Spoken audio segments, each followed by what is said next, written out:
Ya man sarita laylan masahiban jibrilan.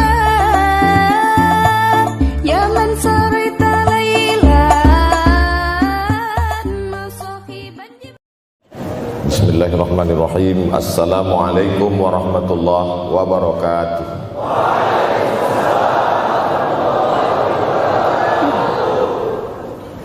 Alhamdulillahi wa kafa wassalatu wassalamu ala al-habibil mustafa wa ala alihi wa ashabihi ahli tuqa wal wafa. Subhanaka la ilma lana illa ma 'allamtana innaka antal alimul hakim. Rabbi shrah li sadri wa yassir li amri wahlul 'uqdatam min lisani yafqahu qawli. Yang sama-sama kita hormati bapak-bapak wakil rektor, tidak dapat saya sebutkan satu persatu, ketua takmir masjid, hadirin hadirat jamaah fardu subuh, bil khusus adik-adik mahasiswa mahasiswi, insyaallah kita semua dimuliakan Allah Subhanahu wa taala. Man shallas subha fi jama'atin, siapa yang salat subuh berjamaah, faka'annama shallal laila kullah, dapat pahala seperti salat sepanjang malam. Berarti kita sudah salat sepanjang malam, tapi tetap besok malam tahajud. Jangan karena sudah sholat subuh berjamaah lalu tidak lagi tahajud, apalagi yang memang tak pernah tahajud, dan ini dijadikan alasan besok kalau ada orang membangunkan dia, bangun sholat tahajud. Man shallas subha fi jama'atin faka'annama shallal laila kullah. Man shalla subha fi jama'atin, siapa yang salat subuh berjamaah, kana fi zimmatillah. Dalam hadis yang lain, siapa yang salat subuh berjamaah maka sampai petang sampai malam nanti dia akan mendapatkan zimmatillah, tanggungan. Makna tanggungan dipelihara, dijaga Allah zahir dan batin. Kalaupun dia mati hari itu, matinya dalam istiqamah dan husnul khatimah. Tapi dalam hadis ini cuma 3 Ustaz. Idza haddatsa kadzaba, bicara dusta, wa idza wa'ada akhlafa, kalau berjanji ingkar, wa idza tumina khana, kalau diberi amanah berkhianat. Dalam hadis lain, kalau sudah dilihat orang salat subuh berjamaah, insyaallah diselamatkan dari nifaq, kemunafikan dalam hatinya. Munafik diambil dari 3 huruf nafaqa. Nafaq, panal, terowongan, 2 pintu, ada pintu masuk, ada pintu keluar, punya 2 wajah, berbeda zahir, berbeda batin. Tapi salah satu tanda adalah pada salat subuh. Mudah-mudahan Allah menyelamatkan kita dari sifat munafik. Makanya perempuan-perempuan kalau mau dapat suami yang selamat dari munafik, inilah dia pasukan salat subuh ini. Selesaikan aja dulu 8 semester.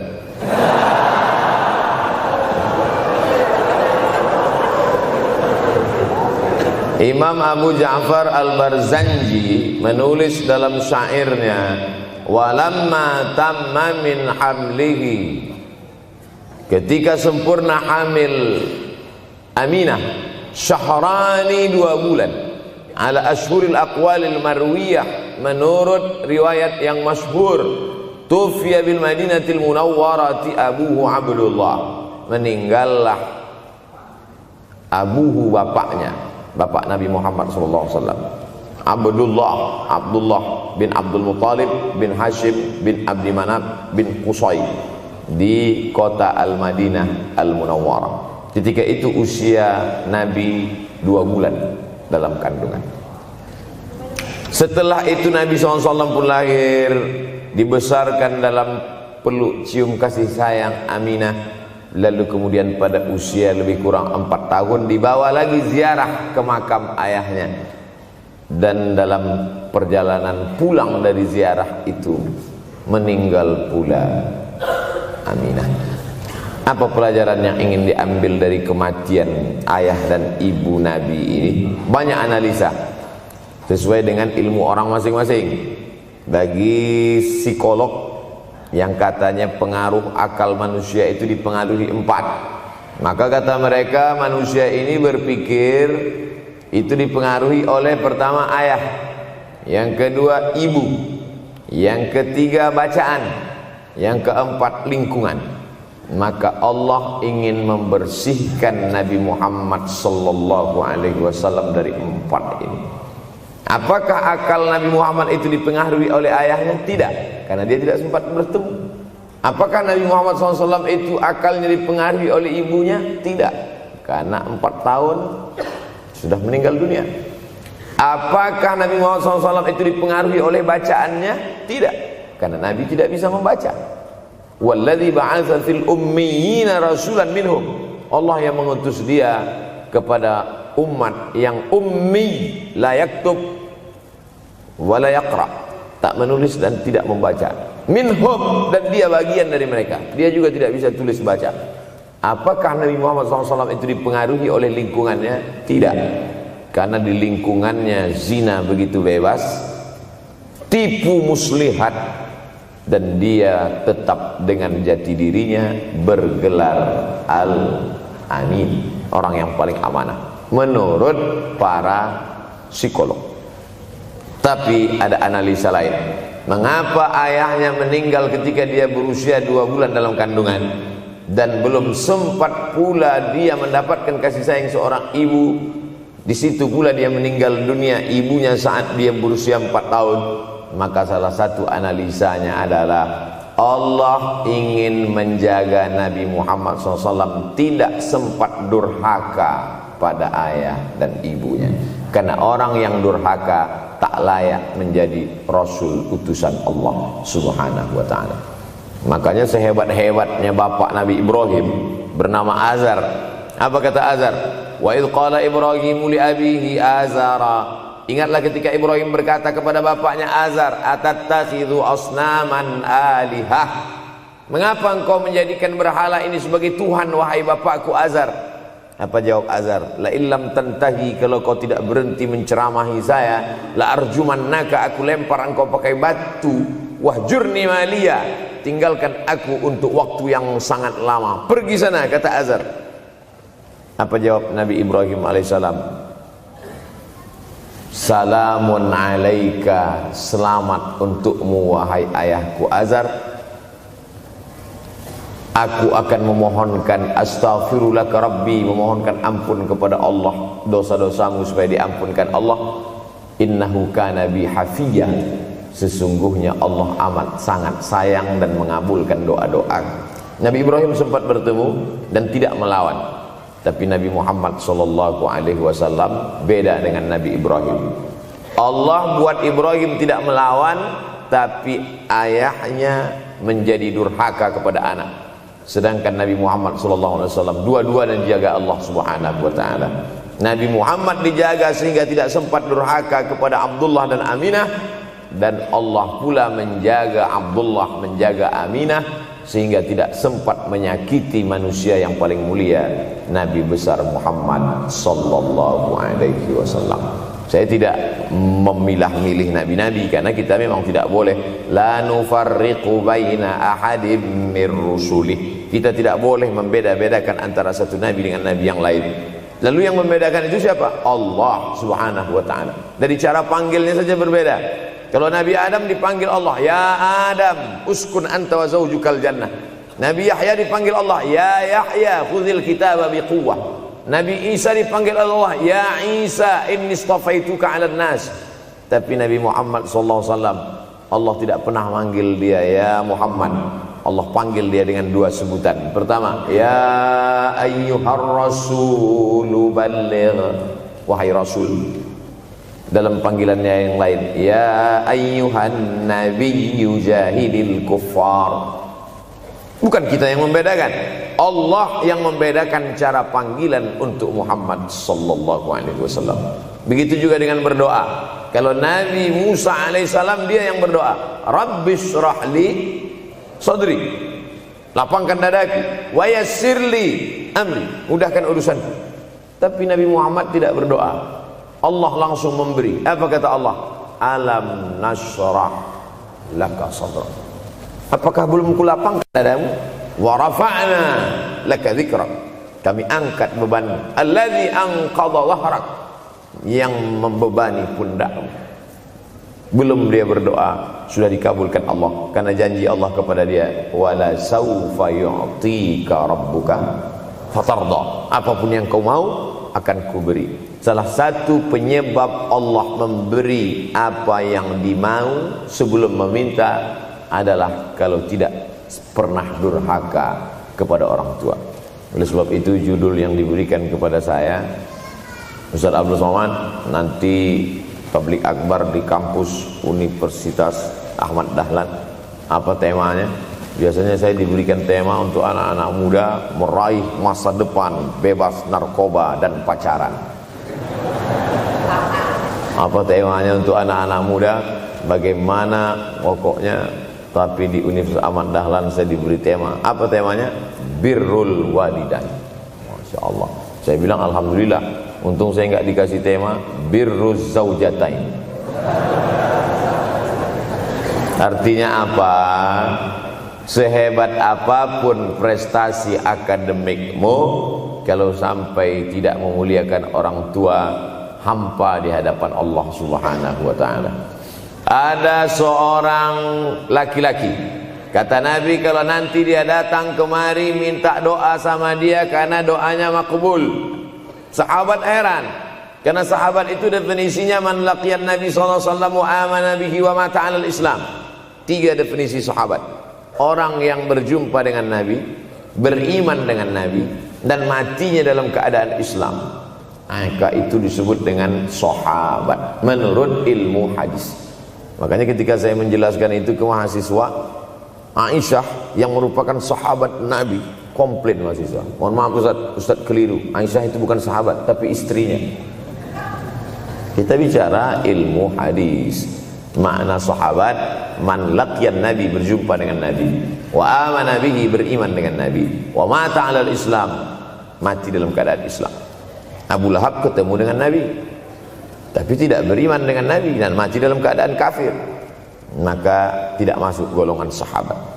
Tapi ini ada seorang laki-laki hidup sezaman dengan Nabi dan Nabi mengenal dia, dan Nabi berpesan nanti kalau dia datang ke kota Madinah minta doa dari mulutnya karena doanya dikabulkan Allah Subhanahu wa ta'ala. Sahabat heran, kami yang hidup bersama engkau, kami yang berperang bersama engkau, kami yang sholat di Masjid Nabawi bersama engkau, kenapa doa dia lebih makbul daripada kami? Malah kami meminta doa dari mulut dia. Tapi tidak boleh membantah dan melawan Nabi. Pokoknya nanti kalau dia datang kemari minta doa kepada dia. Setelah Nabi Muhammad SAW meninggal dunia, laki-laki itu pun sampai ke kota Madinah, berjumpa dengan sahabat. Sesuai dengan yang dijanjikan Nabi, mereka pun meminta doa kepada dia. Namanya Uwais Al-Qarni. Makanya Uwais Al-Qarni tidak ada masuk dalam buku biografi sahabat. Kalau mau mencari biografi sahabat Nabi, buka kitab namanya Al-Isabah fi Tamyizis Sahabah, atau baca juga Usudul Ghabah fi Ma'rifatis Sahabah, atau baca juga Al-Isti'ab fi Ma'rifatil Ashab. Itu memang buku biografi isinya sahabat Nabi semua. Sahabat Nabi klasifikasi. Yang pertama, Al-Ashra Al-Mubasysyaruna bil Jannah, 10 sahabat yang dijamin masuk surga. Level kedua, sahabat Nabi yang ikut perang Badar. Berikutnya, sahabat Nabi yang masuk Islam sebelum hijrah. Berikutnya, barulah ujung sahabat Nabi masuk Islamnya setelah hijrah, setelah Islam kuat, barulah dia masuk Islam. Tapi nama Uwais Al-Qarni tidak ada di dalam, karena dia tidak cukup syarat untuk menjadi sahabat, karena dia tidak pernah berjumpa langsung dengan Nabi Muhammad sallallahu alaihi wasallam. Tapi kenapa doanya makbul? Ternyata dia tidak berjumpa dengan Nabi bukan karena dengki, bukan karena musuh, bukan karena tidak beriman. Dia tidak jumpa dengan Nabi, salah satu sebabnya adalah karena dia menjaga ibunya di Yaman. Makkah di tengah, Yaman di bawah, Syam di atas, negeri Syam. Tak ada hubungan dengan negeri paman Syam. Syam di atas, Yaman di bawah, Makkah di tengah. Liila fi Quraisy, perjalanan orang Quraisy ilafihim rihlatash syita'i was-shaib, perjalanan syita musim dingin, shaif musim panas. Musim dingin mereka ke Yaman, musim panas mereka pergi ke negeri Syam. Kenapa dingin ke Yaman? Karena Yaman ini kalau musim dingin tidak terlampau dingin, salju tidak turun. Kalau pergi ke negeri Syam, salju turun.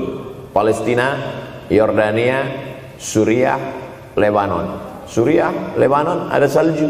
Maka musim panas Nabi pergi ke negeri Syam, karena kalau musim panas di Yaman panas sekali. Sedangkan ke negeri Syam panasnya tidak seberapa. Perjalanan orang Arab Quraisy ini diceritakan Allah, di negeri Yaman itulah tempat kampung Uwais Al-Qarni. Tidak sempat dia berjumpa dengan Nabi, tapi doanya lebih makbul daripada orang-orang yang berada bersama Nabi, karena keutamaan berbakti kepada ibu. Kalau sama ayah boleh ngelawan Pak Ustaz? Enggak juga. Jangan ini nanti dijadikan dalil. Kamu kenapa lawan bapakmu? Ada seorang laki-laki. Ini kadang jamaah pandai motong-motong ceramah saya, hanya untuk mencari pembenaran. Sedangkan kita ngaji ini mau mencari kebenaran. 1000 dalil bagi orang untuk mencari kebenaran, tapi ada 1001 hujjah untuk orang yang suka mencari pembenaran. Nah, jadi kalau saya bicara tentang ibu, sesungguhnya ayah sudah masuk. Karena tanpa ayah kita juga bukan apa-apa dan bukan siapa-siapa, walaupun jatah ayah sepertiga, sedangkan ibu lebih daripada itu. Man ahaqqun nas bi husni suhbati, siapa orang yang paling layak mendapatkan baktiku ya Rasulullah? Ummuka. Summa man, siapa lagi? Ummuka. Summa man, siapa lagi? Ummuka. Summa man, abuka. Itu yang menyusun itu Nabi SAW, bukan saya. Itu makanya ibumu, ibumu, ibumu, bapakmu. Kenapa Nabi 3 kali? Kenapa Nabi menyebut laki-laki 1 kali, perempuan 3 kali? Karena ibumu mengandung, ibumu melahirkan, ibumu menyusukan. Siapa yang mau dapat 3 kali? Coba yang 3 ini. Mengandung, melahirkan, menyusukan. 3 ini belum bisa dilakukan oleh laki-laki dimanapun. Adapun merubah wajah sudah bisa. Makanya ada lady boy, wajah lady, betis boy. Tapi untuk mengandung tidak bisa. Ana Rahman, aku ini Rahman, kata Allah. Syaqaqtur rahim wa ja'altu lahu isman min ismi. Aku ciptakan satu makhluk di dalam perut perempuan, maaf, namanya rahim, dari namaku. Ini yang belum bisa dibuat dokter dimanapun di dunia ini, menciptakan rahim, belum bisa. Andai terpecah rekor ini, maka kebanggaan luar biasa bagi LGBT. Tidak bisa, sampai hari kiamat tidak akan bisa, janji Allah. Karena Allah mengatakan dalam hadis qudsi, Ana Rahman ja'altu lahu isman min ismi. Maka ada satu makhluk dalam perut perempuan yang diciptakan, diambil dari Asmaul Husna. Sehebat-hebatnya laki-laki, dari ujung rambut sampai ujung kaki tidak ada di tubuhnya ini yang diambil dari Asmaul Husna, tak ada. Bahwa namanya dari Asmaul Husna ada, Abdus Somad. Tapi ada makhluk di badannya diambil dari Asmaul Husna, itu hanya ada pada perempuan. Oleh sebab itu perempuan luar biasa. Makanya kampus Universitas Ahmad Dahlan memuliakan perempuan. Mana perempuan? Di atas letaknya. Makanya saya tidak terlalu berani mendongak ke atas. Begitu hebatnya perempuan. Perempuan adalah ibumu, perempuan adalah istrimu, perempuan adalah anakmu, perempuan adalah adikmu. Maka saat engkau memuliakan perempuan, engkau sedang memuliakan 4 aspek dari kehidupan. Ketika Nabi Muhammad SAW diutus Allah ke atas muka bumi ini, salah satunya adalah mengajarkan manusia bagaimana menempatkan pada posisinya. Posisi dia adalah tempat kita menumpang. Ketika ada seorang laki-laki yang sudah sukses diwawancarai, siapa orang yang paling berjasa dalam hidup Anda? Dulu waktu saya merantau ke Yogyakarta, belum ada apa-apa, saya sempat numpang di rumah dia selama 4 bulan. Kata seorang artis dalam sebuah wawancara. Begitu bangganya dia berkata, itulah orang paling berjasa kepada saya karena saya sempat numpang di rumahnya 4 bulan. Tapi ada yang dia lupa, bukan rumahnya yang kau tumpang, bukan ruang tamunya yang kau diami. Sempat numpang di perutnya 9 bulan 10 hari. Tak pernah kau sebut. Angkat tangan yang tidak menumpang di rahim. Langsung dari planet Mars langsung kemari. Enggak ada. Mr. Bean yang kita semua sehebat apapun pernah menumpang di perutnya. Oleh sebab itu makanya dosa yang paling mengerikan adalah kalau ada orang jual sabu-sabu, peminum khamar, di dunianya bahagia, happy, senang. Itu Ustaz, pengedar narkoba, hidupnya aman, adem, ayem, tentram. Di akhirat azabnya baru diberikan Allah Subhanahu wa taala. Ada orang yang pelakor senior, tapi hidupnya di dunia senang-senang saja. Di akhirat nanti azabnya ditunda. Namanya istidraj. Istidraj diambil dari kata daraja, tertunda. Azab yang tertunda. Sudah jadi judul sinetron. Azab yang tertunda.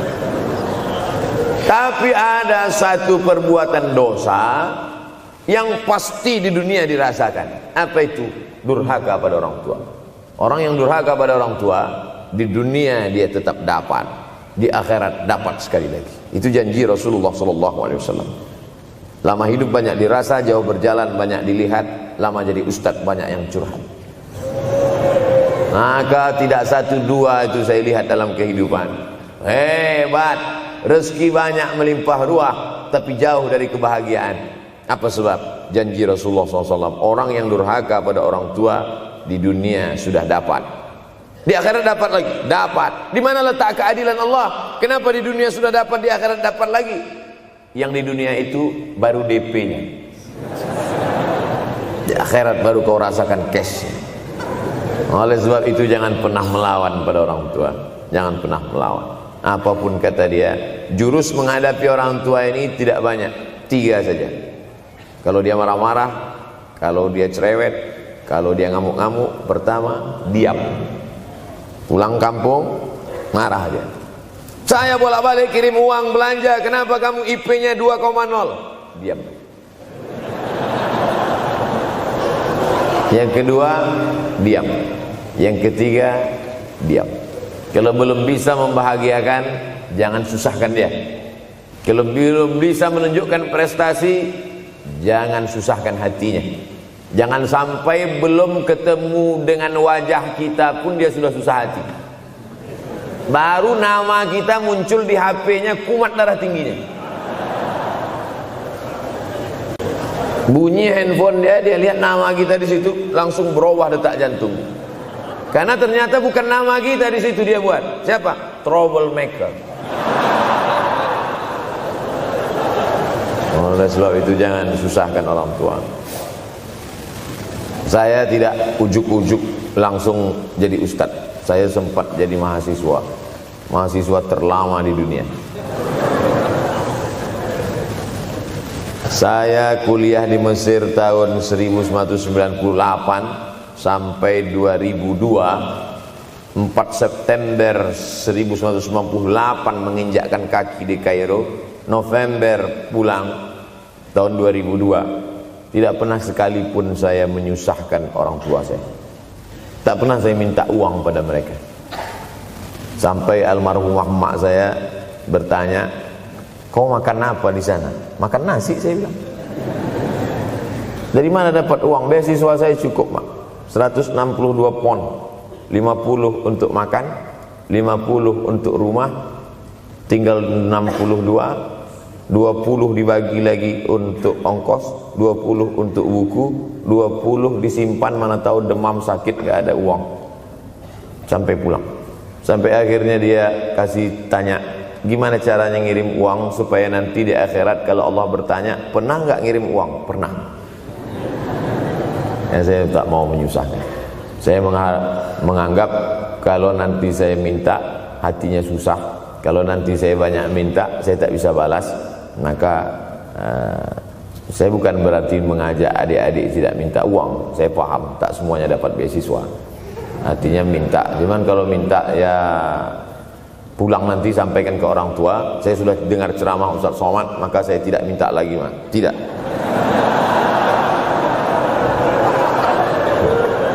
Tapi tolong dirapel setahun sekali aja. Kalau mau merasakan bagaimana sayang mereka, coba hilangkan sayangnya itu agak 1 bulan, 2 bulan, 3 bulan, itu baru terasa. Karena sifat manusia ini kalau sudah tidak ada baru terasa. Judul lagu Roma. Kalau dia masih ada di depan mata kita, masih dekat dengan kita, kita merasa dia biasa-biasa saja. Tapi kalau dia sudah tidak lagi ada, itu barulah. Oleh sebab itu coba kalau mau merasakan, kasih tahu dia, Papa, Mama, untuk biaya kuliah saya 1 semester ini tolong jangan kasih dulu. Saya mau jual koran dulu, saya mau kerja di Dorsmir dulu, saya mau kerja loper dulu, saya mau susah-susah dulu. Seketika saat kita tahu susahnya itu, tetes peluh keringat, air mata, di situ baru kita tahu, oh ternyata perjuangan mereka ini luar biasa. Saya tidak bicara ceramah saja, tapi dalam kehidupan saya pribadi dulu saya laksanakan, saya pernah buat, saya pernah kerjakan. Tapi tidak saya rencanakan itu, saya harus begini, tidak. Memang bagian dari takdir hidup. Mungkin tidak minta uang itu karena jauh ke Mesir. Kalau seandainya dekat, sering juga minta. Nah, memang dikondisikan saya untuk terbang jauh ke Mesir, lalu kemudian setelah jauh itu tidak meminta, tapi kemudian setelah pulang berjumpa, sempat bersama orang tua. Bulan Maret 2019 kemarin baru meninggal dunia ketika saya sedang ceramah di Madura, Pulau Madura, diundang oleh sahabat saya, kakak kelas di Mesir dulu, Dr.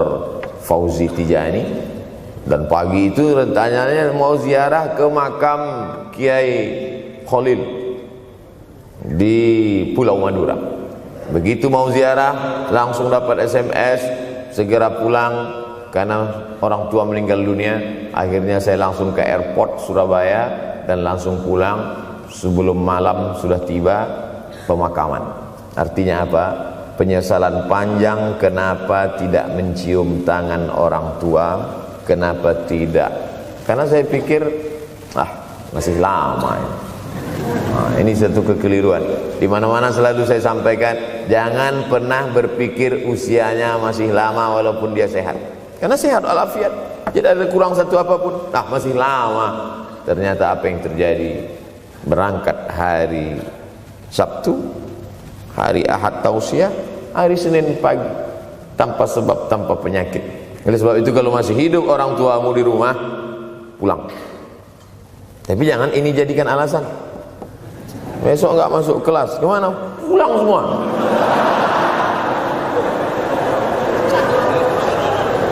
Pulang sesuai dengan kondisi, situasi dan keadaan.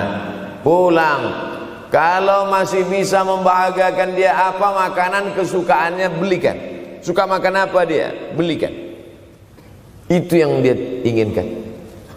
Andai kita gendong dia dari Yogyakarta berangkat ke kota Makkah, sampai di Makkah tawaf 7 putaran, dari Safa ke Marwah, pulang lagi ke Jogja, belum tentu dapat membayar sekali teriakan dia saat mengeluarkan kita ke alam dunia.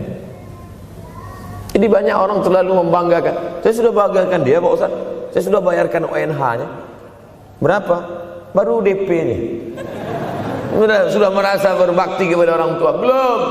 Makanya digunakan kata birrul walidain. Kenapa Allah tidak menggunakan kata husnul walidain? Hasan baik, jayyid baik, thayyib baik, khair, baik. Tapi yang dipakai birrul walidain. Hanya satu-satunya kata untuk orang tua dipakai birrul walidain. Karena kata birru adalah sifat Allah Subhanahu wa taala. Makanya di antara Asmaul Husna ada Al-Barrut Tawwab. Allah yang punya sifat itu. Maka kita diharapkan berakhlak seperti akhlak Allah Subhanahu wa taala. Addabani Rabbi fa ahsana ta'dibi. Allah mendidik aku menjadi beradab sehingga adabku penuh. Allah Subhanahu wa taala tidak ada puji Nabi Muhammad SAW. Hai Muhammad yang salat tahajudnya sampai kakinya bengkak. Hai Muhammad yang hajinya tidak ada. Apa kata pujian Allah untuk Nabi Muhammad SAW? Wa innaka la'ala khuluqin azim. Akhlak agung dan mulia. Oleh sebab itu tak ada gunanya prestasi S1, S2, S3, postdoktoral, profesor kalau tidak berbakti kepada orang tua. Makanya orang tua itu levelnya langsung setelah Allah. Wa qadha rabbuka alla ta'budu illa iyyah. Langsung wa bil walidaini ihsana. Ihsan. Lihat lagi penggunaan kata ihsan dalam hadis Nabi. Jibril alaihissalam datang, rambutnya tidak berdebu, bajunya sangat putih bersih, tapi tidak ada orang yang kenal. Diriwayatkan oleh Sayyidina Umar ibn al-Khattab radhiyallahu anhu, aku melihat ada seorang laki-laki rambutnya sangat hitam dan bajunya sangat putih, tapi kami tidak ada yang kenal. Ini tiga indikasi ini menunjukkan kebingungan. Kalau ada orang rambutnya sangat hitam dan kita kenal, berarti dia memang orang situ, memang tinggalnya di situ. Tapi dia kalau orang perantau, rambutnya pasti berdebu karena tinggal di gurun pasir. Sekarang kan banyak tuh anak-anak muda yang rambutnya berdebu. Itu berarti orang jauh, bukan orang Jogja. Bajunya sangat putih, tapi kami tidak kenal. Kalau bajunya agak-agak kotor, berarti dia musafir. Pantas kalau kita tidak kenal. Tapi bajunya sangat putih, berarti dia memang orang situ. Tapi kami tidak kenal. Kata Umar bin Khattab, rambutnya sangat hitam, bajunya sangat putih, tapi kami tidak kenal. Dan dia duduk berhadapan dengan Nabi, lututnya dekat dengan lutut Nabi, tapi kami tidak kenal. Dia bertanya tentang iman, dia bertanya tentang Islam, dia bertanya tentang ihsan. Setelah selesai baru Nabi bertanya, Umar, ya, kamu tahu siapa tadi yang datang bertanya tentang iman, Islam dan ihsan itu? Tidak. Jibril yu'allimukum dinakum. Tadi yang datang itu adalah Jibril alaihissalam. Orang selevel Umar bin Khattab tidak kenal Jibril. Ada orang Indonesia baru ketemu Jibril.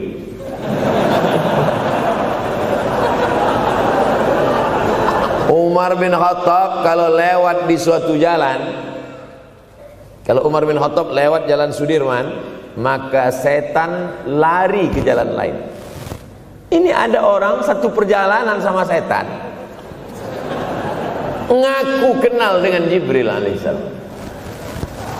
Makanya kalau baca hadis, satu hadis, tapi analisa dari hadis itu banyak sekali.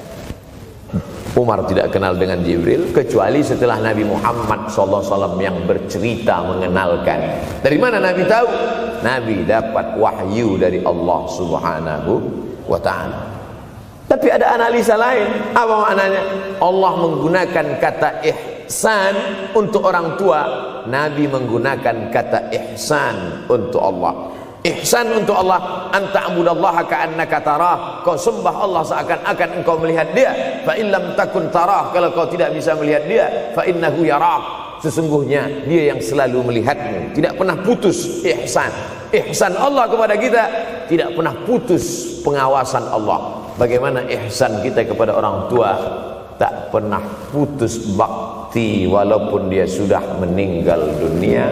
Makanya kita tetap membaca walaupun dia sudah masuk liang lahat, jam 2 malam bangun, Rabbil firli wali walidayya warhamhuma kama rabbayani shaghira. Ada seorang sahabat Nabi namanya Sa'ad.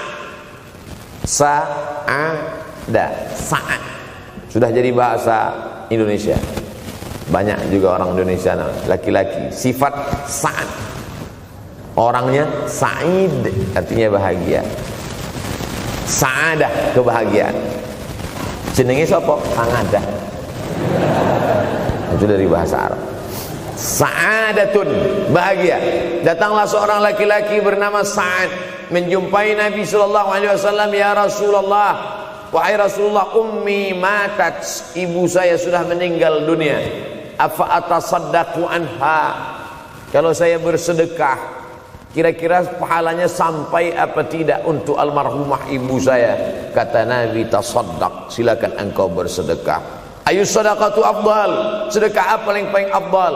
Saqiyul ma, memberi air minum. Memberi air minum, niatkan untuk almarhumah, kata Nabi, tasaddaq, silakan sedekah. Langsung tanpa pikir panjang, apa kata Sa'ad? "Idzan ahfiru bi'ran." Kalau begitu saya gali sumur sekarang juga, sumurnya saya wakafkan dengan niat almarhumah.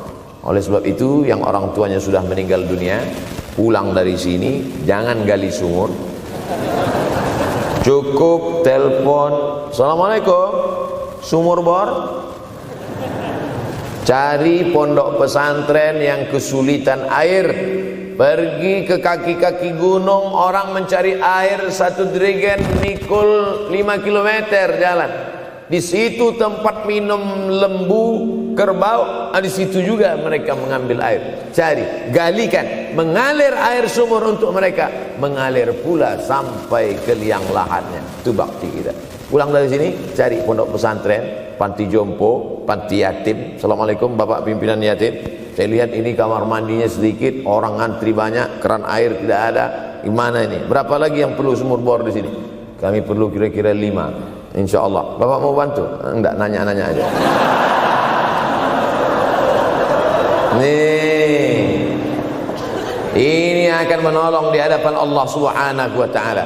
Tapi kalau dia masih hidup, masih ada, senangkan hatinya. Pulang dari Universitas Ahmad Dahlan Yogyakarta dengan membawa selembar kertas. Apa itu? Transkrip nilai semester ini IP 4. Siapa yang tidak bangga? Bangga orang tua. Saya pulang dari Mesir, saya bawa ijazah LC. Satu lagi ijazah dari Maroko, MA. Ini mak, ijazah LC MA. Saya lihat dia nampaknya tak bahagia. Karena dia dulu waktu saya kecil nyuruh saya, "Kamu mesti doktorandus."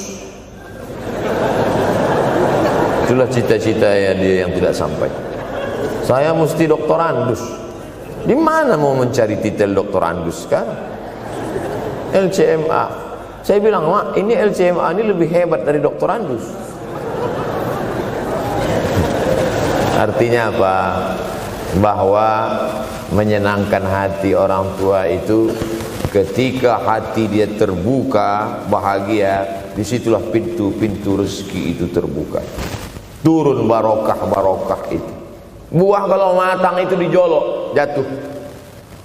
Dan menjatuhkan rahmat Allah itu, membuka pintu-pintu langit, mengetuk pintu-pintu rahmat dan ridha Allah dengan ridha orang tua. Makanya kata Nabi, ridha Allah fi ridhal walidain.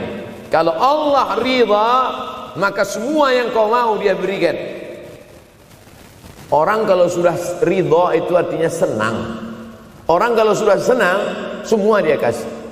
Apa yang ada di tangannya, itu dia berikan. Tadi malam sampai di hotel, datang seorang jamaah, buka cincinnya. Cincin paling dia sayang, dia kasih ke saya. Laki-laki. Nah nih Ustaz Somad, ambil. Duduk saya tadi, duduk, datang anak muda, dia lihat saya tak pakai sorban, dikasihnya sorban. Cuman akadnya belum jelas apa ngasih atau pinjam, Allah a'lam. Orang kalau sudah senang hatinya, semua dia kasih. Begitulah orang kalau sudah dapat ridha Allah Subhanahu wa ta'ala. Kita baru berharap dapat ridha Allah. Makanya habis salat subuh selalu diajarkan, raditu billahi Rabbah. Aku ridha engkau sebagai Rabbku ya Allah. apakah Allah ridho terhadap kita? STJ, status tak jelas. Cara mendapatkan ridho Allah, pancing dengan ridho orang tua, senangkan hatinya, terbuka pintu rezeki. Makanya sulit hidup kita, sempit. Dari kerut kening kita udah kelihatan. Kenapa? Karena tidak ada ridho Allah, akibat tidak pernah menyenangkan hati orang tua. Senangkan orang tuamu, jadikan dia seperti raja, maka rezekimu akan melimpah seperti rezeki raja-raja. Bukan hadis Nabi, dapat saya dari grup WhatsApp. Senangkan saja hatinya, apa yang dia mau beri, tapi dengan cara yang halal. Nah, ini harus dalam kurung, syarat dan ketentuan berlaku. Jangan gara-gara ceramah ini nanti pulang kalian ke rumah, papa, mama, ini ada mobil, ini ada rumah, ini berangkat pergi haji. Wow, orang tua senang, 2 bulan masuk KPK. Innallaha thayyibun, Allah maha suci, la yaqbalu illa thayyiban. Allah tidak menerima kecuali yang suci-suci saja. Wa anfiqu, berinfaklah. Wa anfiqu, bersedekahlah. Wa anfiqu, berwakaflah. Wa anfiqu, berzakatlah. Min thayyibat, yang baik-baik.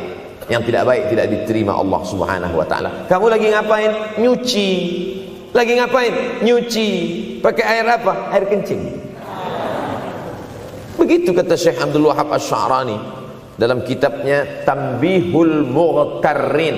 Tanbih, peringatan. Mughtarrin, pada orang yang tertipu, menyangka sedang berbuat baik padahal sebenarnya tidak baik. Itu yang disindir Allah dalam Al-Quran. Wa yahsabuna annahum yuhsinuna sun'a. Mereka menyangka sedang berbuat baik. Ini juga tidak betul. Niatnya sudah baik, membahagiakan orang tua, tapi caranya tak betul. Mama, papa, alhamdulillah kuliah saya sudah selesai, ini skripsi saya.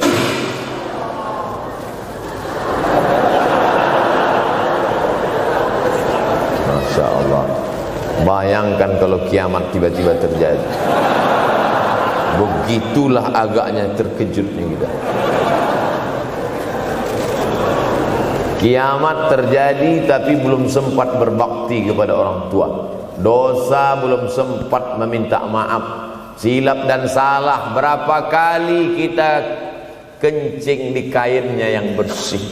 Berapa kali dia tidak jadi tahajud gara-gara kita menangis dari Isya sampai subuh. Pakai pengawet nangisnya. Tapi kita tak pernah sadar itu. Kita menganggap kita di dunia ini dibesarkan angin. Kita menganggap kita ini bangsawan, bangsa yang hidup di awan. Berapa kali dia tidak jadi sholat duha gara-gara kita kencing. Berapa kali nasi yang sudah mau disuap masuk ke mulutnya tak jadi. Bahkan dia tidak makan sama sekali. Dan berapa kali makanan dia belikan hanya untuk susu, hanya untuk menyenangkan kita. Pernah kita balas. Dan dia tidak pernah minta balas itu. Oleh sebab itu, siapa yang mengingatkan? Abdul Somad diberikan judul berat ini.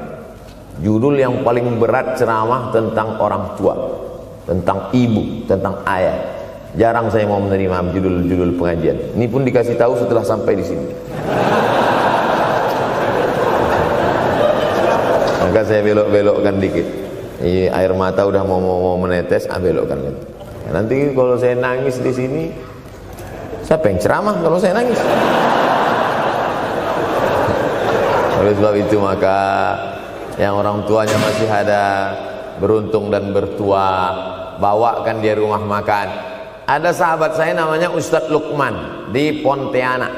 Pontianak, bukan Kuntilanak. Mereka punya program namanya Bawa Ibu ke Rumah Makan. Keren nama programnya. Bawa orang tua ke rumah makan. Nanti hari libur adik-adik, anak-anakku sekalian, libur bawa ayah, bawa ibu ke rumah makan. Ketika Ustadz Lukman cerita itu ke saya, Ustadz Somad, kita punya program baru nih. Apa nama programnya Ustadz? Bawa ibu ke rumah makan. Alhamdulillah Ustadz Lukman, seluruh rumah makan di Pekanbaru tempat tinggal saya itu, semua sudah saya bawa emak almarhumah saya. saya bawa sup tunjang, saya bawa rendang, saya bawa goreng ayam, saya bawa goreng puyuh, saya bawa. Cuman ada rumah makan ular sawah itu yang tak saya bawa singgah. Lain dari itu sudah saya bawa. Tak ada penyesalan dalam hati, senangkan hatinya. Apa pakaian yang dia suka. Orang tua itu tidak minta yang besar, asal ada saja. Pulang dari Yogyakarta sampai ke rumah, ini tadi ada nampak sedikit tanda terkenang. Kalau banyak makan sendiri. Ketika dia senang melihat itu, bahagia hatinya, nampak senyum di tepi bibirnya, pada saat itulah rahmat Allah terbuka. Pada saat itulah ridha Allah datang. Mengapa sulit mencari pekerjaan? Mengapa payah mencari penghidupan? Salah satu yang mempersempit ridha Allah itu adalah karena tidak berbakti kepada orang tua.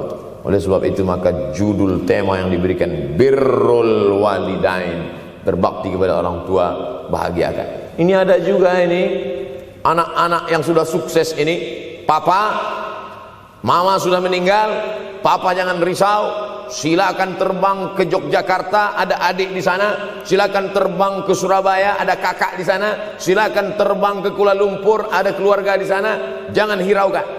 Kata bapaknya, kalian terbangku saja kalian pikirkan. Kemana aku hinggap tak kalian pikirkan. Ada sebagian orang ketika ibunya meninggal dunia, marah dia, mengamuk dia anggap kebahagiaan itu sudah hilang. Padahal membahagiakan orang tua dua-dua adalah tanggung jawab kita. Kalau dua-duanya sudah tidak ada Pak Ustadz, masih ada keluarga. Ada keluarga. Al-khalah bimasabatil saudara ibu, kakak ibu, adik ibu, sama seperti ibu. Sambung lagi silaturahim. Buat dia senang, buat dia bahagia. Man ahabba yubsatalahu fi rizqihi, siapa yang mau lapang rezekinya, wa yunsa'alahu fi asarihi, dipanjangkan umurnya, falyasil rahimahu, hendaklah dia menyambung tali silaturahim. Saya ceramah di satu kota. Sampai di kota itu saya melihat rumah besar, megah, mewah, seperti istana. Cuman saya segan mau nanya, nggak mungkin saya tanya, Pak, ini hasil dari apa? Saya tengok, saya ngangguk. Kawan-kawan saya yang ikut di situ seperti ngelihat kucing semuanya. Mantap. Setelah duduk, makan, habis makan, minum, habis itu Sohibul Bait yang punya rumah pun cerita. Ustadz Abdul Somad, iya Pak. Dulu ini hanya bambu-bambu yang dikasih daun, yang dikasih terpal. Tempat apa Pak? Tempat ibu saya buat pengajian. Setiap tahun dibuat begitu. Pasang tiang-tiang kayu, pasang terpal, daun-daun, pengajian ramai.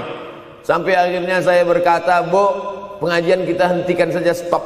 Saya tidak sanggup lagi pasang tenda, pasang terpal ini. Tapi akhirnya apa kata ibu saya? Nanti setelah saya tidak ada, pengajian ini terus kamu buat. Allah bukakan pintu rezeki Ustaz Somad. Inilah yang terjadi sekarang. Saya belikan orang tua saya itu rantai, saya belikan gelang, saya belikan cincin. Bulan depan saya datang, sudah nggak ada lagi. Mana gelangnya Mak? Nggak ada. Mana rantainya Mak? Nggak ada. Mana cincinnya? Nggak ada. Kemana? Itu kan emas mahal. Sudah saya jual. Untuk apa? Untuk bersedekah ke fakir miskin. Rupanya gelangnya, rantainya itu habis dia berikan sedekah fakir miskin. Tobatkah si bapak untuk berbakti? Tidak. Bulan depan dia belikan lagi. Sampai akhirnya diberikan Allah balasan melimpah ruah. Ternyata ini rahasia dari keberhasilan hidup, karena menyenangkan hati orang tua. Saya tak sebut nama, saya tak sebut lokasi, tapi yang mau berkunjung nanti saya kasih lokasi tepatnya. Saya kasihkan nanti alamat dari Google, saya kasih. Supaya melihat secara nyata, kalaulah rezeki itu hanya diberikan kepada orang yang bersungguh-sungguh, pergi pagi pulang petang, peras keringat, banting tulang, maka tentu yang kaya itu adalah sapi. yang membajak dari pagi sampai sore. Kalaulah kekayaan, keberhasilan itu diberikan yang paling pandai memanjat, maka tentu yang kaya itu monyet. Tapi Allah berikan kepada siapa? Yang dia ridhai. Dan penyebab ridha Allah itu adalah karena orang tua yang senang hatinya. Yang sempat durhaka, tidak sempat minta maaf, meninggal dunia dia sudah, apa boleh buat? Kau sudah booking seat di neraka. Yang sudah sempat durhaka, tidak sempat minta maaf, meninggal dunia gara-gara dia pecandu narkoba, pemabuk, pezina, mati. Orang tua dalam keadaan susah. Berapa kali saya ketemu ibu-ibu selesai pengajian, pergi saya ke tempat parkir, ibu tua 70 tahun menangis. Ibu nangis kenapa bu? Anak saya Pak Ustadz. Kenapa dia? Disuruhnya saya jual tanah. Mama jual tanah. Untuk apa mama megang tanah? Udah tua aja pun jual. Mestinya anak itu yang menyenangkan hatinya di hari tuanya, bukan malah menyuruh jual tanahnya. Jual tanah supaya dia bisa bangun rumah, jual tanah supaya dia bisa menyekolahkan anak-anaknya. Na'udzubillah. Sudahlah tidak membahagiakan, malah menyusahkan. Ustaz, anak saya nyuruh saya jual tanah saya supaya dia senang, supaya dia dapat duit. Gimana nih Pak Ustaz? Mungkin si ibu berharap saya menjawab, ibu sabar aja ya bu, sabar ya. Ibu salah tanya bu. Kalau mau sabar cari ustadz lain, ada spesialis sabar, bukan saya. Begitu dia kasih tahu, anak saya maksa saya jual tanah saya, Pak Ustadz gimana? Mana alamat rumah anaknya? Mana? Saya mau datang. Mana? Anak durhaka, neraka jahanam tempat kau.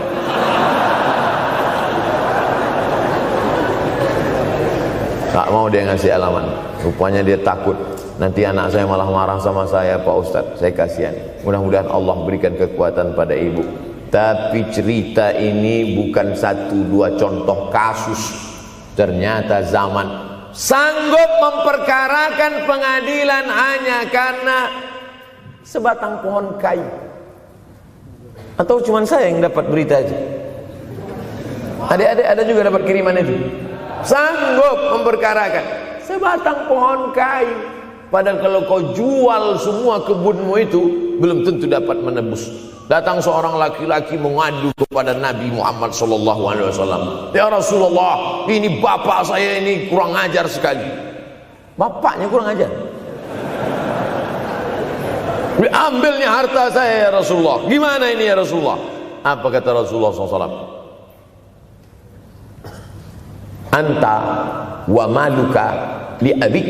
Anta sampai ke tempat kita jadi ente. Anta wa maluka, ente, harta ente, li abik, punya bapakmu. Jangankan hartamu yang di rumah itu, dirimu pun punya bapakmu. Nabi membela, seolah-olah Nabi berkata, apa yang diambil itu belum ada apa-apanya dibandingkan melepuh kulitnya untuk memberikan engkau sesuap makanan yang halalan thayyibah. Orang yang durhaka pada orang tuanya, insya Allah anaknya juga akan durhaka kepada dia. Oleh sebab itu maka jangan pernah durhaka. Kalau sempat durhaka lalu kemudian meninggal dunia dia Pak Ustadz, sudah meninggal pun tetap masih bisa berbakti. Pertama dengan doa, kedua dengan sodakoh. Kalau kebetulan rezeki banyak sodakoh. Kalau tidak ada rezeki melimpah, doa. Bangun malam, Rabbi firli wali walidayya warhamhuma kama Rabbi firli, ya Tuhanku ampunkan aku, wali walidayya, ibu dan ayahku, warhamhuma, sayangi mereka berdua, kama, sebagaimana Rabbayani shaghira, sebagaimana mereka mendidik aku.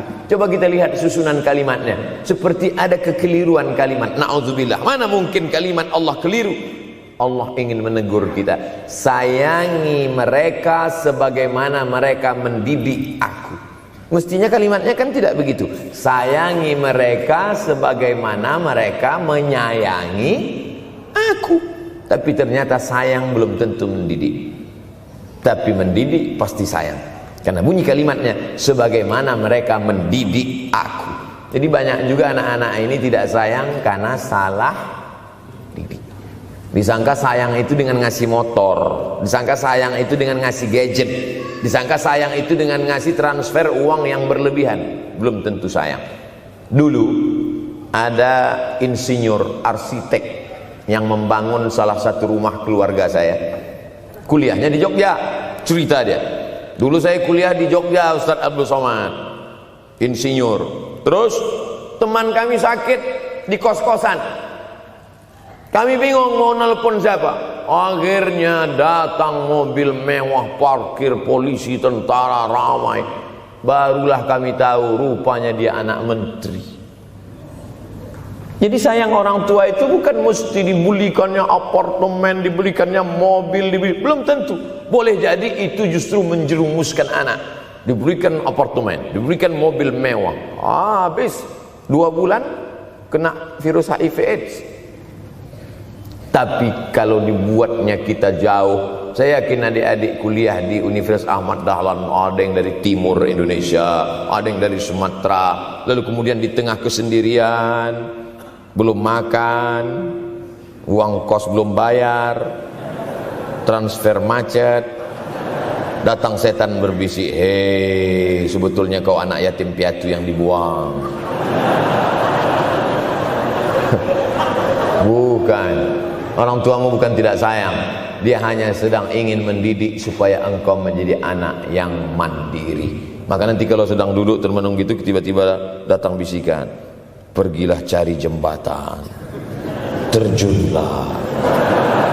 Maka saat itu katakan dalam hatimu, lawan, hei setan. Orang tuaku sayang kepadaku, dia hanya ingin supaya aku mandiri. Ada orang tua yang salah didik kepada anak-anak, sampai mengikat tali sepatu pun anak tidak pandai. Baru mau mengikat tali sepatu, sudah diikatkan. Baru mau makan, sudah disuapkan. Akhirnya anak tidak punya keberanian untuk hidup. Harta dia punya, uang dia punya, materi dia ada, satu yang dia tidak punya, tidak ada mental. Tapi anak-anak, adik-adik Universitas Ahmad Dahlan adalah orang yang punya keberanian untuk hidup. Betul? Yang di hadapan saya ini, siapa yang tidak punya keberanian hidup? Ini yang jam 5:30 masih belum hidup lagi. Ada ini tidak punya keberanian untuk hidup, hidupnya terlambat. Tapi mahasiswa Universitas Ahmad Dahlan punya keberanian untuk hidup. Bahkan mungkin dia lebih dulu hidup daripada saya. Lebih dulu bangun dia tadi. Alhamdulillahillazi ahyana ba'da ma amatana wa ilaihin nusyur. Tengok jam. Oh, rupanya masih jam 1, tidur lagi. Saudaraku yang dimuliakan Allah Subhanahu wa taala. Maka my life, my adventure. Hidup saya adalah petualangan saya. Ini yang mau kita harapkan. Berani menghadapi tantangan. Ada orang yang menganggap hidup ini ya simpel-simpel aja lah Pak Ustaz. Tapi ada orang ingin hidup ini penuh dengan perjuangan. Sama seperti makanan. Ada orang simpel aja, nasi, kecap, telur rebus, dah cukup. Tapi ada orang mau ada goreng ayamnya, ada rendangnya, ada supnya, ada tom yumnya, ada lengkap semua. Begitu juga hidup ini. Ada orang yang simpel aja, ambil goreng ikan, makan. Tapi ada satu lagi enggak, pergi naik mobil sampai ke tepi hutan, naik motor, habis itu nyewa speedboat sampai di tengah laut mancing, ujung-ujungnya ikan juga. Yang dia nikmati bukan ikannya, tapi yang dia nikmati adalah proses untuk mendapatkan ikannya. Faham? Itu enaknya ngomong sama mahasiswa. Coba kalau yang masyarakat biasa, kita udah capek cerita, selesai ada pertanyaan, Ustaz maksudnya tadi apa ya? Aduh, capek gitu. Saya terus terang kalau ceramah di depan mahasiswa ini bangkit semangat saya lagi. Ini sekarang rasa-rasa umur 24. Tapi begitu nanti sudah mulai agak jauh dari mahasiswa, balik 42 lagi. Nah, makanya saya senang kalau diundang ke kampus-kampus. Saya kalau di Jogja diundang di kampus terus, walaupun nggak semua nerima.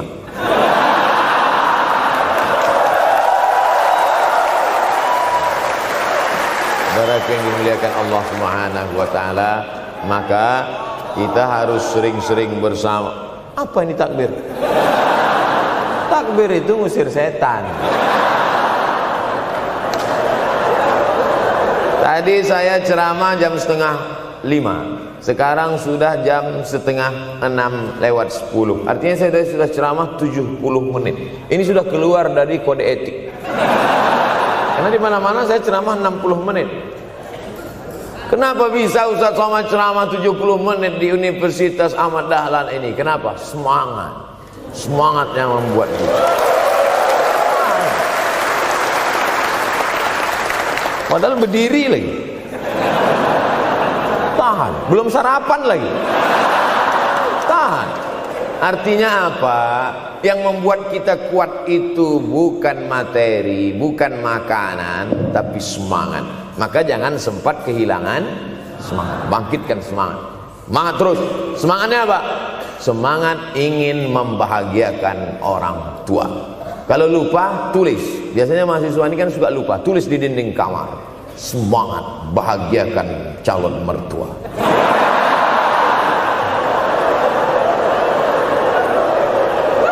Nanti teman kos-kosan datang ngelihat, loh, kata Ustaz Somad kan orang tua, kenapa ente buat mertua? Sedangkan mertuaku saja kebahagiakan, apalagi orang tua.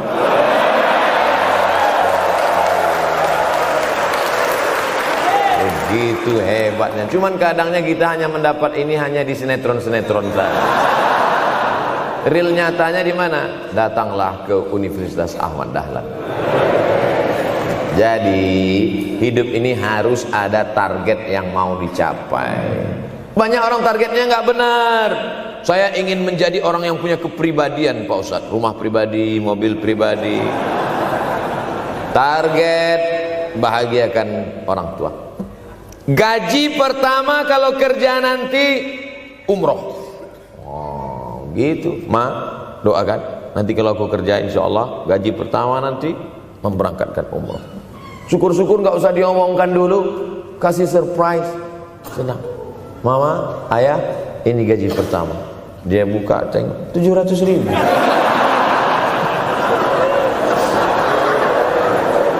Menangis dia menerima gaji pertama itu. Bukan karena harunya sikit. Gitu dia buka amplop. Oh, kok setitik loh. Haru dia. Kenapa setiap mendapat hadiah dari anak, orang tua selalu meneteskan air mata? Karena kita tidak pernah besar dalam pandangan matanya. Kita sehebat apapun, kita tidak pernah besar di matanya. Di pandangan ibu ayah kita, kita adalah anak kecil yang tapak kakinya 2 jari, panjangnya sejengkal. Maka jangan pernah ceramahi orang tuamu. Jangan mentang-mentang sudah mahasiswa pulang, ayah sini, mama sini, duduk. Assalamualaikum. Bisa. Karena kita tidak pernah besar di mata orang tua. Kita tetap kecil. Walaupun kamu sudah menikah, sudah punya istri, sudah punya anak, kau tetaplah anak-anak dalam pandangan dia. Oleh sebab itu jangan sok besar, jangan sok hebat. Kalau ada pesan yang ingin mau disampaikan, jangan melalui mulut kita, dipinjam mulut orang lain. Tokoh masyarakat, alim ulama, dia ngajinya di mana? Ada yang mau kita perbaiki, jilbabnya mungkin kurang panjang, mungkin ada kebiasaan dia yang kurang baik. Sementara kita udah ngaji, sudah belajar di Universitas Ahmad Dahlan, sudah terpelajar, membuat dia mau menjadi orang baik. Tidak mesti dari mulut kita, pinjam mulut orang lain. Assalamualaikum Pak Kades, pinjam mulut Pak Kades sebentar. Pak Kades, ayah saya kan orangnya baik sama Pak Kades. Iya, nanti kalau saya ngomong dia nggak dengar. Jadi saya mohon tolong Pak Kades. Pak Kades, ayah saya sampai sekarang belum sholat Pak Kades. Jadi tolong Pak Kades nasihati dia. Kata Pak Kades, saya juga nggak sholat. hancur dunia persilatan. Oleh sebab itu senangkan. Ini banyak anak-anak yang udah ngaji, yang sudah aktivis masjid, merasa ingin orang tuanya baik, dia sendiri menceramahi, nggak ketemu, nggak connect dia. Ayah sini, orang yang tidak sholat neraka jahanam tempatnya. Sakit hati, meleleh air matanya. Sekali kau buat air matanya menetes, maka kau akan berenang dalam kesengsaraan. Jangan pernah buat dia menangis. Kalau dia nangis haru Pak Ustaz, nggak apa-apa. Cuman kita kan sulit membedakan mana air mata haru, mana air mata sedih. Sama-sama bentuknya air mata. Makanya ada ungkapan jangan menangis air mata buaya. Kenapa selalu kalau disebut air mata buaya? Karena memang buaya menangis bukan karena sedih, tapi karena kekenyangan. Buaya kalau habis makan orang, keringat, buaya itu tidak ada pori-porinya. Kita kalau berkeringat kan keluar pori-pori, ini keluar air. Buaya nggak ada. Satu-satunya tempat air keluar, itulah. Makanya menangis buaya, keluar air mata buaya. Maka jangan sampai kita nangis karena kekenyangan. Haru dia melihat pemberian kita. Di saat itu menetes air matanya, berdoa, dia memanjatkan doa, mengetuk pintu-pintu langit, terbuka. Masya Allah. Pantasan doa mahasiswa Universitas Ahmad Dahlan kabul, rupanya pintu terbuka. Doa kepada Allah Subhanahu wa taala. Kadang-kadang kita merasa doa kita yang dikabulkan Allah, kadang-kadang kita merasa sok hebat.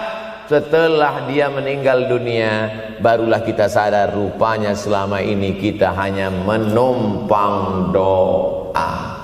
Numpang, bukan doa kita yang dikabulkan Allah ternyata, tapi doa dia. Tapi dia tidak pernah cerita itu, dia nggak pernah ngomong. Apa pernah dia panggil kita, sini sebentar, aku sudah capek doain itu. Pernah dia bilang itu.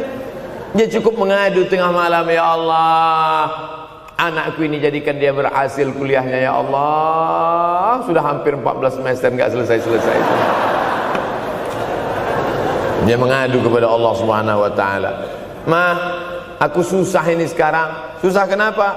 Skripsiku ditolak terus. Pembimbing kemarin itu mempersulit terus. Berdoa dia tengah malam, "Ya Allah, lapangkan hati pembimbing itu supaya anakku cepat, ya Allah. Kalau enggak, matikan dia, ya Allah." Kabul, 2 hari setelah itu meninggal. Tapi kita tidak bisa request.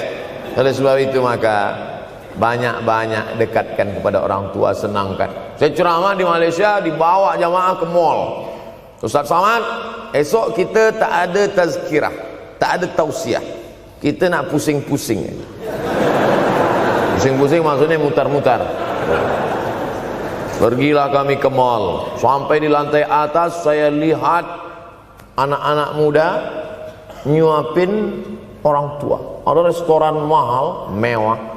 Itu kabarnya kalau mampir di restoran itu, makan, itu banyak yang nangis melihat harganya.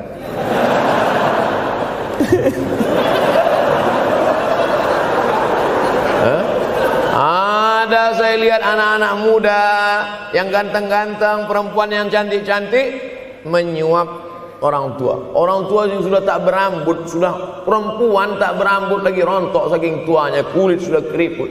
Duduk, didorong pakai kursi roda, dibawa ke mall, sampai di itu diberikan restoran tercanggih, termahal, dia sendiri yang menyuapkan makanan. Ternyata bagi saudara-saudara kita Tionghoa, salah satu mengundang berkah menyenangkan orang tua.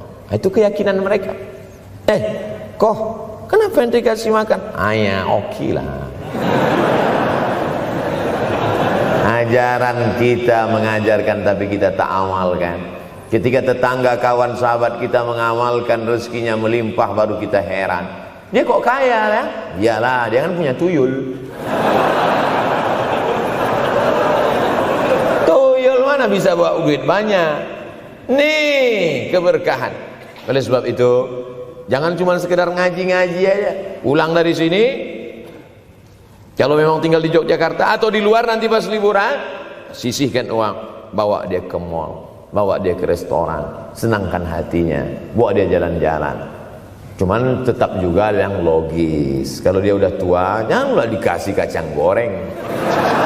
Sesuaikanlah, agar-agar kasih. Ini nggak perlu dikunyah. Kiri kanan gol, kiri kanan gol. Orang tua bawa kasih kacang, menyiksa itu. Saudara yang dimuliakan Allah Subhanahu wa taala, kenikmatan yang terbesar adalah ketika orang tua masih ada bersama kita.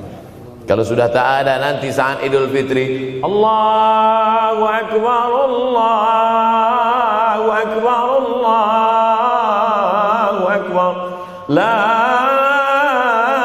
ilaha, barulah menetes air mata. Mama.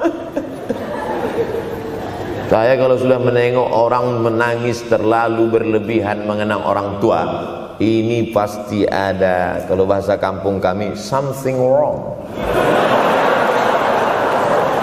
Pasti ada sesuatu ini.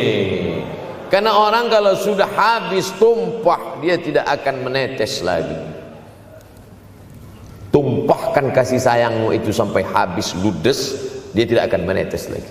Tak ada penyesalan, karena semua sudah kita berikan. Kalaupun menangis hanya tetesan kasih sayang. Tapi kalau sampai mencakar dinding, mama,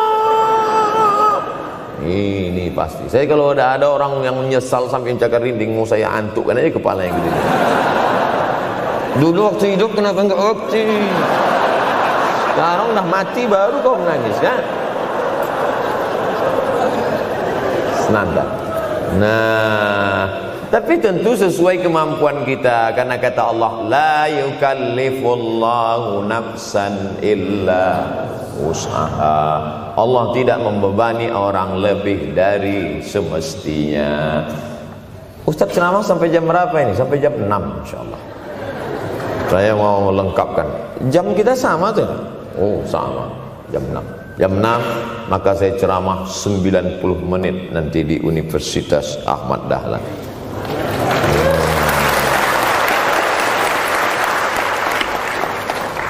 Berceramah di Universitas Ahmad Dahlan merupakan suatu kebanggaan bagi Abdul Somad.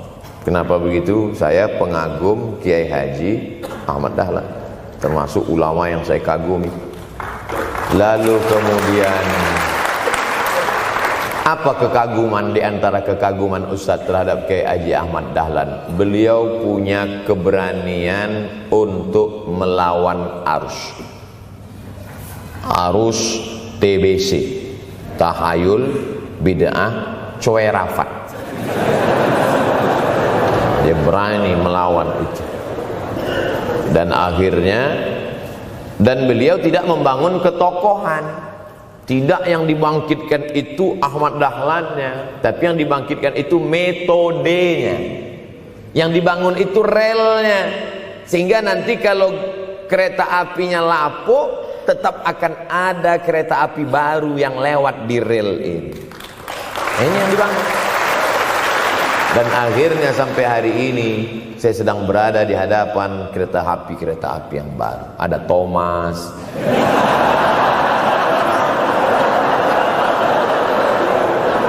Kok Ustaz tahu Thomas? Anak saya paling suka itu. Satu koper kereta. Artinya apa? Bangun rel, maka akan ada lokomotif baru.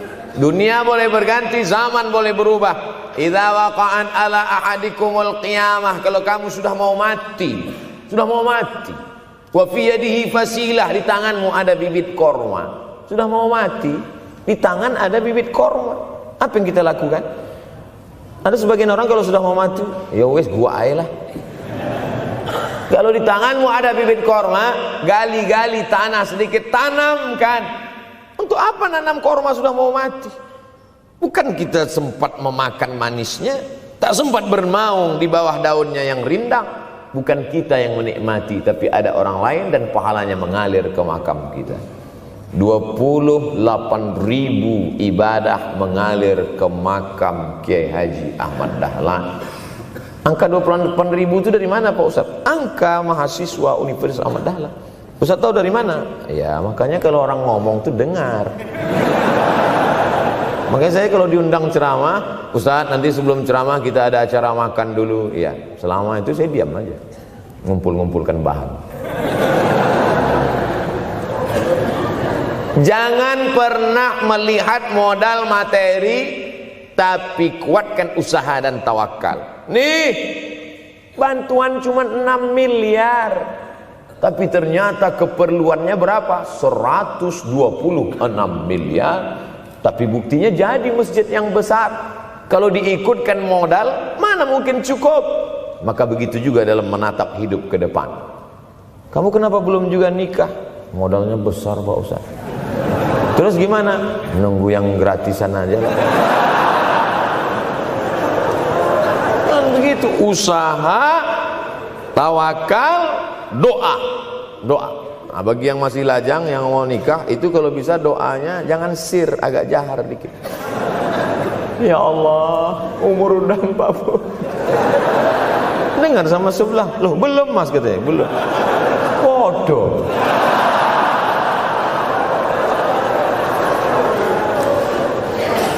Kira-kira rezeki itu Allah yang ngatur atau kita yang ngatur? Allah. Makanya di antara Asmaul Husna Ar-Razzaq, yang maha memberi rezeki. Kalau Allah yang mengatur, mungkinkah Allah menyia-nyiakan kita? Tidak. Cicak di dinding, semua tahu, karena dari kecil kita memang sudah diajari lagu cicak. Cicak, cicak di dinding. Ada nggak pernah yang dinyanyikan lagu kadal? Ada. Kenapa mesti cicak? Coba tanya ibu kita yang dulu nyanyikan. Mama, kenapa cicak, Ma? Karena kalau buaya terlalu gede, nak. Kenapa cicak? Dia sedang mengajarkan kita bagaimana cicak dengan segenap kelemahannya. Cicak itu binatang yang lemah, hidupnya aja sungsang. Kita selalu berlawanan dengan cicak. Yang kata kita di atas, kata cicak di bawah. Tapi makanan cicak luar biasa. Apa makanan cicak? Helikopter, nyamuk. Cicak tidak bisa menggunakan tangannya, karena kalau dia pakai tangannya jatuh. Kadang pakai 4 aja jatuh. Selalu kan kejadian eksiden cicak jatuh. Cicak tidak pernah gunakan tangannya untuk makan, karena dia harus berpegang kuat. Apa yang dia pakai? Lidahnya. Lidahnya dia pakai. Nyamuk yang dia makan. Helikopter. Habis dimakan oleh cicak.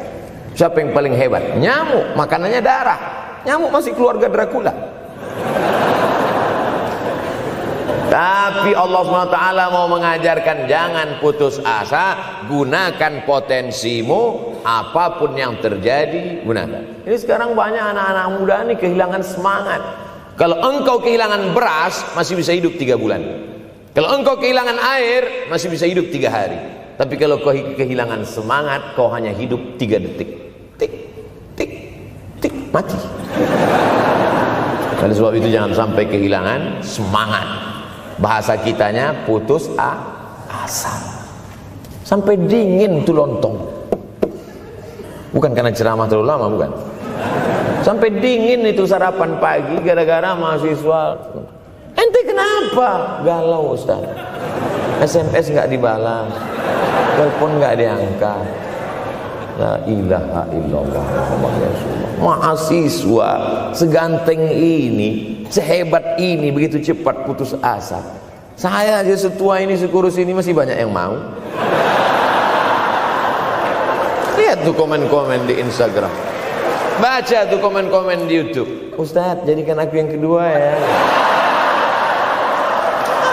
Masa kalian anak-anak muda gagah perkasa, bangkitkan semangatmu, takbir. Banyak yang belum ketemu jodoh. Saudara yang dimuliakan Allah Subhanahu wa taala, maka bangkitkan semangat. Tapi yang namanya semangat ini tidak bisa bangkit dengan banyak. Kita lihat orang bersemangat, pede di depan orang, pede luar biasa. Dia kok pede sekali? Pakai santai. Banyak juga yang semangat, pede luar biasa, rupanya pakai jimat. Kita pede kita bukan karena sabu-sabu, bukan karena narkoba. Pede kita karena kita sudah serahkan semuanya pada Allah. Inna sholati wa nusuki wa mahyaya wa mamati lillah. At-tahiyatul mubarakatul sholawatut thayyibatut lillah. Tapi tetap satu. Jangan nanti mentang-mentang udah dengar ceramah saya at-tahiyatul mubarakatul.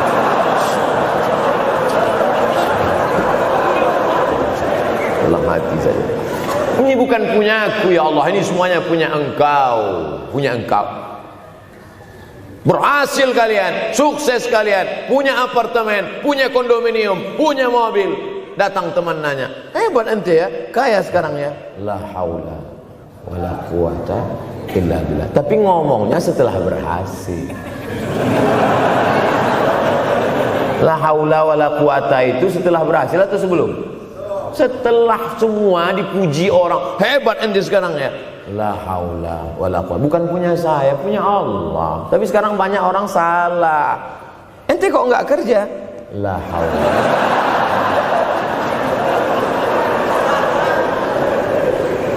La haula wala quwata illa billah. Subhanallah, masya Allah, tabarakallah. Menunjukkan manusia lemah, tak punya apa-apa. Dia ingin berkata, ini hanyalah punya Allah. Begitu juga dengan acara ini. Kenapa acara di masjid? Kenapa acara di kampus kemarin ramai melimpah ruah? Bukan karena panitia, bukan karena Ustaz Abdul Somad, bukan karena baleho yang besar, tapi la haula wala quwata illa billah. Pulang dari sini, bangkitkan semangat, senangkan hati orang tua, kejar prestasi, terus kuliah. Mudah-mudahan semuanya selalu mendapatkan kebaikan. Amin ya rabbal alamin. Terima kasih atas segala perhatian. Mohon maaf atas segala kesilapan dan kekhilafan. Abdul Somad, hamba Allah yang fakir, mohon maaf. Berpisah kita di tempat ini, tapi kita tak pernah putus dalam persahabatan, karena kita selalu bersama, jauh di tempat, dekat di doa. Terima kasih. Wassalamualaikum warahmatullahi wabarakatuh.